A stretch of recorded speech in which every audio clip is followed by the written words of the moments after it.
Ассалаумағалейкум. Біз Белестрой компаниясына жұмыс істейтін жұмыскерлеріміз. Мен өзім осы жерде прораб қызметін атқарамын. Есімім Бекжан Сәуірбек болады.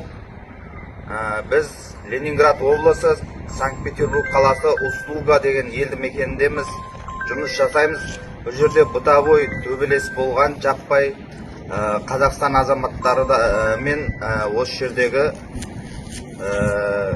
охранамен, агентстволық охранамен болған жанжал. Бұл жерде ешқандай да адам шығыны немесе біреу майып болып, біреудің бір жері сынбаған жаппай төбелес, жаңа түсініспеушіліктің арқасында болған. Бұл жерде ешкімге ештеңе ған жоқ. Менің өзім Қазақстанда демалып жатқан жерімнен келіп, осы тірліктің басқасында жүрмін. Қазақстан мемлекетінің елшілігі келді.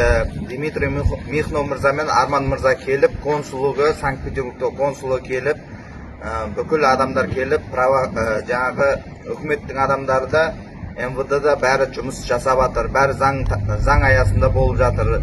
Қазақ елінің азаматтары ешқандай уайымдамаңыздар, ешкімге ештеңе қылмаған. Если біреуді таппай жатсаңыздар, немесе бір жерде жатыр осындай деген хабарлама айтып атсаңыздар, мен өзімнің нөміріме хабарласыңыздар.